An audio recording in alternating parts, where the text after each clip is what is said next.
नमस्कार साथियों, मैं कुणाल आप सभी का संस्कृति आईएएस यूट्यूब चैनल पे स्वागत करता हूं। आज की वीडियो में हम लोग बात करने वाले हैं चुनावी बॉन्ड योजना के बारे में। रीज़न क्या है हमारे पास? दरअसल चुनावी बॉन्ड योजना काफ़ी लंबे समय से विवादों में चल रही थी। इसको लेकर के अलग अलग याचिकाएं लगाई जा रही थी और कहा जा रहा था कि ये सरकार की हितैषी है, सरकार को विशेष लाभ पहुँचाती है ये योजना, और सिस्टम जो है इसके तहत ना ठीक नहीं है। तो इसको लेकर के चीज़ें काफ़ी लंबे समय चल रही थी, लेकिन आज सुबह सुप्रीम कोर्ट की बेंच बैठी और बेंच बैठते हुए इन्होंने सर्वसम्मति से फैसला देते हुए कहा है कि देखिए, जो यह चुनावी बॉन्ड योजना है, यह योजना पूरी तरह से असंवैधानिक है।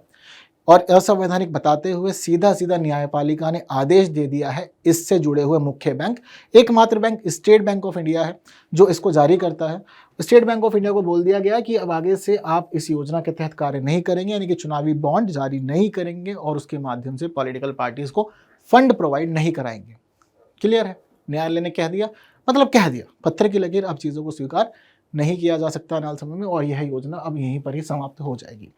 लेकिन अब इस योजना को समाप्त कर दिए जाने के बावजूद हमारे पास अनेक प्रश्न हैं कि क्यों था विवाद, क्या इतना मामला चल रहा था, क्या है वास्तव में चुनावी बॉन्ड योजना, और न्यायपालिका ने अंततः क्या चीज़ें कही हैं। हर एक को हम लोग समझते हैं, लेकिन समझने से पहले ज़रूरी है कि आप लोग देख लें एक प्रश्न जो हो सकता है कि आपसे किसी एग्जाम में पूछ लिया जाए, यूपीएससी में पूछ लिया जाए, पीसीएस में पूछ लिया जाए। तो चीज़ों के लिए तैयार रहिएगा। अगर चीज़ें पता हैं तो अभी आंसर आप कमेंट कर सकते हैं, अन्यथा आप वीडियो को अंत तक देखिए, चीज़ें आपको बता दी जाएंगी। वहीं मेंस के अपने नोट्स ज़रूर बना लीजिएगा ताकि कहीं पे भी बातचीत हो तो आप बेझिझक चीज़ों को कर सकें। चलते हैं आगे और समझते हैं पूरा मामला। तो देखिए, चुनावी बॉन्ड योजना जो है, इसकी वैधता के विरुद्ध 31 अक्टूबर 2023 को कांग्रेस नेता जया ठाकुर, मार्क्सवादी कम्युनिस्ट पार्टी और एसोसिएशन फॉर डेमोक्रेटिक रिफॉर्म्स, ये एक एनजीओ है, इन्होंने सुप्रीम कोर्ट में याचिकाएं लगाई और याचिका लगाते हुए उन्होंने अपने अनेक पक्ष प्रस्तुत किए। क्या क्या पक्ष प्रस्तुत किए थे बताऊंगा अभी। मतलब वही सब चीज़ें थी कि पारदर्शी नहीं है, सरकार कब फेवर करती है, सत्तारूढ़ पार्टी को बहुत अधिक सहायता देती है, ये सभी चीज़ें हैं। बाकी इससे जुड़े कुछ फैक्ट्स हैं, वो भी आपका डिस्कस करूंगा ताकि चीज़ें आपको अच्छे से क्लियर हो जाए। तो इसके लिए 2 नवंबर 2023 को सुप्रीम कोर्ट ने फैसला सुरक्षित कर दिया था कि चीज़ों को हम समझते हैं, जल्द ही आपको इसके लिए जो भी फाइनल फैसला होगा वो बता दिया जाएगा। आज वही दिन था। क्या क्या रहा इसके लिए मामला? तो देखिए, जो न्यायाधीश थे 5, जिनकी एक खंडपीठ थी, उसमें शामिल हैं मुख्य न्यायाधीश डीवाई चंद्रचूड़, जस्टिस गवाई, जस्टिस पारदीवाला, जस्टिस मनोज मिश्रा और जस्टिस संजीव खन्ना। यह निर्णय इन्होंने सर्वसम्मति से पारित किया है। लेकिन सबसे पहले समझते हैं कि चुनावी बॉन्ड होते क्या हैं, फिर समझेंगे याचिकाएं क्या लगी थी, फिर हम समझेंगे अंत में कि कोर्ट ने क्या क्या कहा। बेसिक समझ लिया, न्यूज़ थोड़ी सी क्लियर हो गई होगी। अब मामले में टीप से हम लोग आते हैं, एंट्री करते हैं। यह योजना जो है वर्ष 2018 में लागू की गई थी, शुरू की गई थी। सबसे पहले इस योजना की चर्चा वर्ष 2017 में तत्कालीन वित्त मंत्री अरुण जेटली ने की थी अपने बजट भाषण के अंदर। उन्होंने बताया था कि एक इस प्रकार की योजना हम लाना चाहते हैं। क्यों? क्योंकि हमारे देश में ना काला धन जो है वह पॉलिटिकल पार्टीज को प्रोवाइड किया जा रहा है, क्योंकि कोई एक सिस्टम नहीं है पॉलिटिकल पार्टीज को फंड देने के लिए, कोई बीच में मीडिएटर नहीं है जिससे होते हुए चीज़ें गुजरें और चीज़ें थोड़ा सा क्लियर रहें। हम एक काम करते हैं, एक चुनावी बॉन्ड योजना ले आते हैं, इससे पॉलिटिकल पार्टीज को फंडिंग तो होगी, लेकिन एक ट्रांसपेरेंट सिस्टम होगा। ट्रांसपेरेंट सिस्टम कैसे होगा कि जो पक्ष ए है उस ए पक्ष को जाना पड़ेगा किसी बैंक के पास में, जैसे कि स्टेट बैंक ऑफ इंडिया को बोल दिया गया था कि आपको चीज़ें अपने पास में कलेक्ट करनी है। अब जो भी पक्ष ए है वह जाएगा बैंक के पास में, बैंक से कहेगा जी हम इत्यादि इत्यादि पार्टी के लिए इतने इतने बॉन्ड इशू करना चाहते हैं। इन्होंने कर दिया बॉन्ड इशू। अब क्या होगा कि वह बॉन्ड जो होंगे वह बॉन्ड पहुंच जाएंगे इसके थ्रू पॉलिटिकल पार्टीज के पास में। लेकिन क्या होगा कि पॉलिटिकल पार्टी को नहीं पता होगा कि बॉन्ड किसने जारी किया है, कौन है वह व्यक्ति या कौन सी कंपनी है, ये सभी चीज़ें नहीं पता चलेंगी। बस पॉलिटिकल पार्टी की जिम्मेदारी है कि वह बैंक से उस बॉन्ड के अंदर जो रकम है वह ले, मामला खत्म करे। और जितनी भी डिटेल होगी, डिटेल सारी बैंक के पास रहेगी, किसी भी पॉलिटिकल पार्टी को कोई भी डिटेल प्रोवाइड नहीं की जाएगी। यह पूरे की पूरी इस योजना के तहत निर्धारित किया गया था। साथ साथ यहाँ पर यह भी कर दिया गया था कि यह जो पूरा सिस्टम रहेगा नगद चंदे के तहत ही चलेगा। बैंक को कहा गया कि भारतीय स्टेट बैंक ही मुख्य रूप से इसके लिए एक अधिकृत बैंक होगा, सारी जिम्मेदारी इसी के पास होगी और सारी चीज़ें, सारी डिटेल्स भी इसी के पास ही रहेगी। इस योजना में एक यह भी फैसला किया गया कि मान लीजिए कभी भी कोई भी व्यक्ति या कोई भी कंपनी किसी पॉलिटिकल पार्टी के लिए कोई बॉन्ड जारी करवाते हैं, उस स्थिति में अगर वह पॉलिटिकल पार्टी 15 दिनों के भीतर उस बॉन्ड को नहीं भुनाती, यानी कि जो रकम वहां पर है वह नहीं लेती बैंक से, तो उस स्थिति में उस बॉन्ड का जो पैसा होगा वह पैसा प्रधानमंत्री राहत कोष के तहत जमा करवा दिया जाएगा। यह भी इन्होंने इसमें क्लियर कर दिया था। सिस्टम तो यह था सभी पॉलिटिकल पार्टीज के लिए, मतलब हर एक व्यक्ति को कहा था कि आप जिस भी पॉलिटिकल पार्टी के लिए चीज़ों को इशू करना चाहते हैं, उसको फंड्स प्रोवाइड करना चाहते हैं, बेझिझक आप पूरा मामला संभालिए, देखिए, जानिए और आगे बढ़िए। ये इन्होंने यहाँ पर कर दिया था। अब इस सब के बावजूद अनेक बार आलोचनाएं हुई, यह भी हम चीज़ों को देखते हैं। तो यह थी हमारी चुनावी बॉन्ड योजना। अब इसकी आलोचना क्यों हो रही थी, यह भी समझना ज़रूरी है। देखिए, जनरली क्या होता है कि हर नागरिक को यह अधिकार है कि वह अपनी वोट मांगने वाली पार्टी और उम्मीदवारों की जानकारी प्राप्त करे, जबकि ऐसा इसमें नहीं होता। आप बस जाएंगे और पॉलिटिकल पार्टी के नाम पर फंड्स को प्रोवाइड कर सकते हैं, सीधे सीधे इसमें चीज़ें कही गई हैं। तो इसमें ऐसा कुछ नहीं है कि मतलब जानकारी वगैरह प्रोवाइड करनी होगी, जो भी व्यक्ति या जो भी कंपनी चीज़ों को खरीद रही है, बॉन्ड्स को ले रही है। इसके अलावा यहाँ पर एक खास बात यह भी देखी गई कि जिस प्रकार से हमारे देश में यह सिस्टम बन गया है, तो नागरिक जो है हमारे देश के, वो कंपनियों द्वारा दिए गए दान का विवरण नहीं प्राप्त कर सकते। उनके लिए पूरी तरह असंभव है, क्योंकि एक बड़े स्केल पर हमारे देश में पॉलिटिकल पार्टीज की फंडिंग की जाती है। अगर हम कंपनीज की बात करें तो लगभग 23 लाख पंजीकृत कंपनियां हमारे देश में अभी वर्तमान में हैं, जो पॉलिटिकल पार्टीज को इस प्रकार से फंड प्रोवाइड करती हैं। अब इनमें से कौन सी पॉलिटिकल पार्टी किस किस को फंड प्रोवाइड कर रही है, कैसे कैसे फंड प्रोवाइड कर रही है, यह सभी चीज़ें जो हैं वह नहीं जान सकता कोई भी नागरिक, या पूरी तरह से इसका विवरण उपलब्ध नहीं होता। हालांकि जानकारियां जो है वह सिर्फ बैंक के पास रहती है, पॉलिटिकल पार्टी को भी नहीं पता होता। लेकिन कोई अगर नागरिक है वह सामान्य तौर पर राइट आरटीआई जारी करते हुए चीज़ों को भी जानना चाहे तो भी नहीं जान सकता। यह भी यहाँ पर स्पष्ट तौर पर मेंशन कर दिया गया था, यानी कि यह जो योजना थी इसको आरटीआई से बाहर रखा गया था। सबका यही मानना था कि देखिए, इससे जो मुख्य लाभ होगा वह सत्तारूढ़ दल को होगा। बहुत लोग यह मानते हैं कि सत्तारूढ़ दल जो है वह अपनी शक्तियों का प्रयोग करके बैंक से विवरण ले सकता है और अपने विशेष पक्षों को, जहां से वो चंदा मिला था, उन्हें लाभान्वित कर सकता है। वहीं दूसरी बात यह भी है कि जिस प्रकार की यह योजना है, पहली बात तो व्यक्ति को क्लियर ही नहीं होगा। कई बार क्या होता है, हम लोग एक चीज़ देखते हैं कि आपके घर पर जब कोई भी वोट मांगने वाला है, सबको हाँ करते हैं, ऐसा ही करते हैं ना। बीजेपी वाला आया, हाँ जी आपको ही देंगे। कांग्रेस वाला आया, हाँ जी बिल्कुल हम आपके साथ हैं। हाथी वाला आया, चिंता मत करिए आपकी बार आप ही जीतेंगे। पीछे से साइकिल आई है, चिंता मत करो आपकी बार पूर्ण बहुमत है। यही तो करते हैं हम ना हमारे देश के अंदर, क्योंकि जो सिस्टम है वह अपारदर्शी है। हम किसको वोट दे रहे हैं नहीं जानता कोई। ठीक उसी प्रकार सिस्टम यहाँ पर है, कहाँ से चीज़ें आ रही हैं नहीं पता, बस किस पॉलिटिकल पार्टी के पास जा रही हैं ये दिखता है।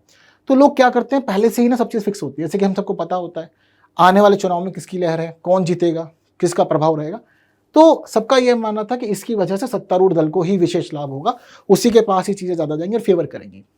हालांकि अगर मैं आपके साथ डाटा शेयर करूं तो डाटा यहां पर यह बताता है कि देखिए, सबसे बड़े स्तर पर वर्तमान में चंदा अगर किसी पॉलिटिकल पार्टी को मिल रहा है तो वो एग्जैक्टली भारतीय जनता पार्टी, और बहुत बड़ा चंदा उठा रही है इस योजना के तहत। यह हर एक चीज़ क्लियर है आंकड़ों के अंदर। तो उन्होंने यहाँ पर यह सब चीज़ें बताई कि देखिए बहुत गड़बड़ है, पारदर्शिता भी नहीं है, चीज़ें क्लियर भी नहीं है।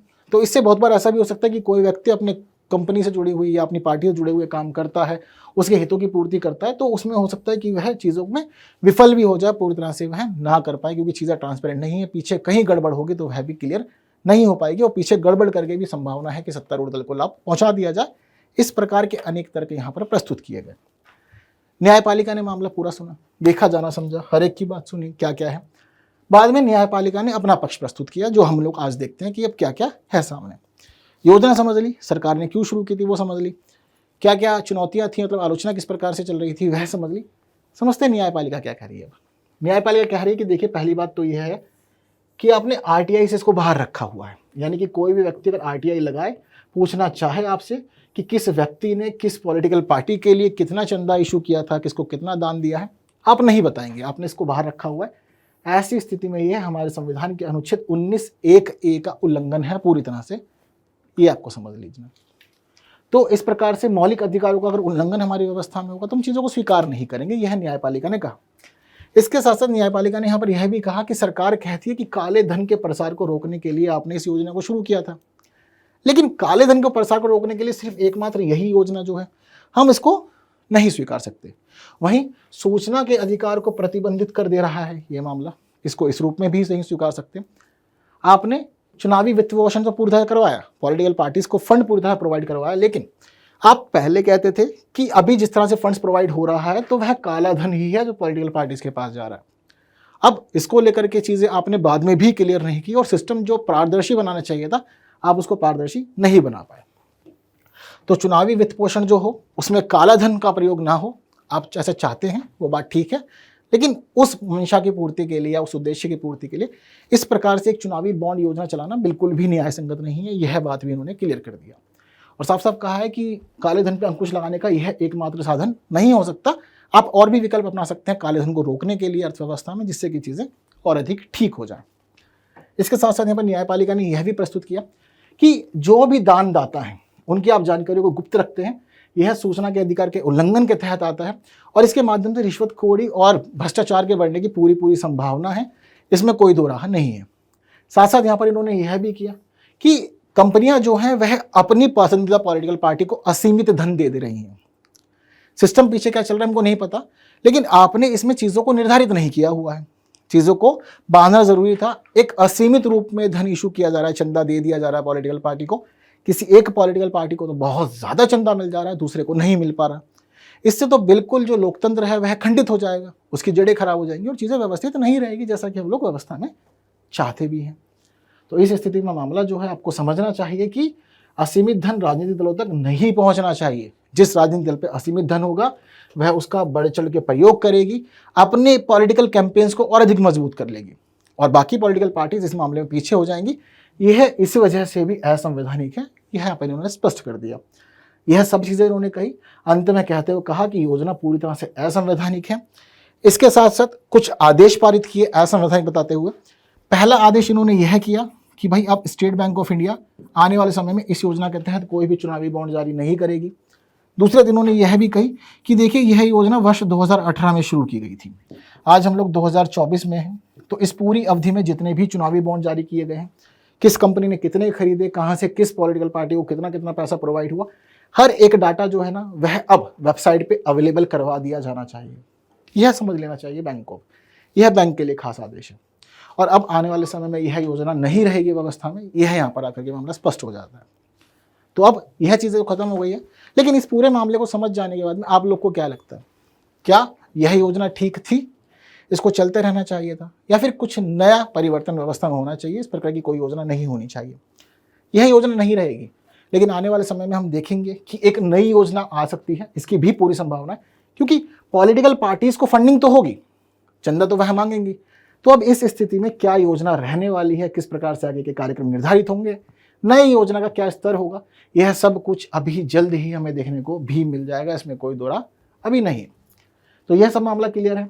इस पर आपके विचार जो भी हैं आप लोग कमेंट कर सकते हैं। एक प्रश्न जो आपको मैंने शुरू में दिखाया था, अब आप चीज़ों को समझ गए हैं तो इसलिए उसका आंसर भी कमेंट कर सकते हैं। अपने मेंस के नोट्स ज़रूर बना लीजिएगा, ज़रूरी है आपकी परीक्षा के लिए। इसके साथ ही अगर वीडियो पसंद आई है, इन्फॉर्मेशन अच्छी लगी है तो बाकी साथियों तक ज़रूर शेयर करना है, वीडियो को लाइक के बिना नहीं जाना है। आपको आंसर भी चाहिए होगा तो देखिए आप लोग की स्क्रीन पर है। उम्मीद करता हूँ सही रहा होगा। हम लोग अगली वीडियो में मुलाकात करते हैं कुछ नई बातों के साथ, तब तक के लिए विदा दीजिए। Thank you so much.